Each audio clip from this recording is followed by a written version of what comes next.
वळूया पुढल्या बातमीकडे। अरबी समुद्रात पाकिस्तानची भारतीय जहाजाला मदत आहे। समुद्रात तांत्रिक बिघाड झाला आणि अडकून पडलेल्या या जहाजात 6 भारतीय आणि 1 इंडोनेशियाचा नागरिक होता। पाकिस्तानी नौदलाकडून भारतीय क्रू सदस्यांना अन्न, औषध आणि तांत्रिक मदत पुरवण्यात आली आहे। ओमान इथून भारताच्या दिशेने येणाऱ्या MV गौतम जहाजात तांत्रिक बिघाड झालाय। यानंतर जहाजावरील कर्मचाऱ्यांनी मुंबईतील सागरी बचाव आणि समन्वय केंद्राला संपर्क साधला। तांत्रिक बिघाड मोठा असल्याने समुद्राच्या मध्येच जहाज अडकून पडलंय।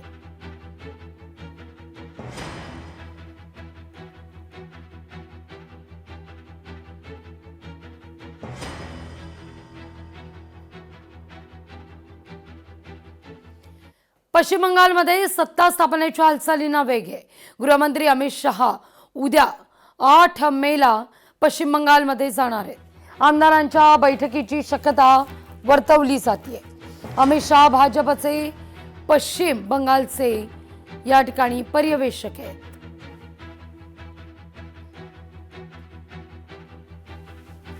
पश्चिम बंगालमध्ये सत्ता स्थापनेच्या हालचालींना वेग।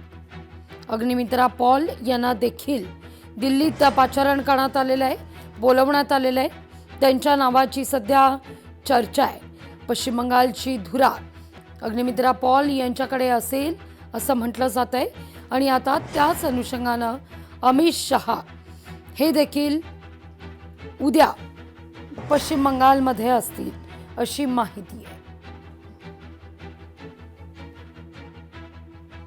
भंडारामध्ये विना नंबर वाहनांचा सुळसुळाट आहे। नंबर प्लेट ऐवजी नगर परिषद आणि कंत्राटदारांच्या नावाची कागद लावून ही वाहनं वापरली जातात।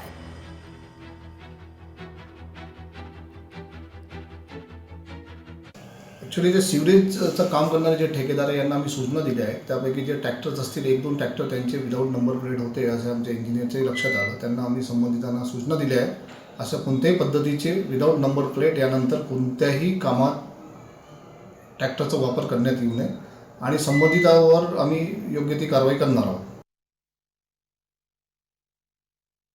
त्यावर योग्य ती कारवाई होईल असं आश्वासन आता जिल्हाधिकाऱ्यांकडून देण्यात आलेलं आहे। नंबर प्लेट विनाच भंडाऱ्यात वाहनं सध्या रस्त्यावर दिसत आहेत।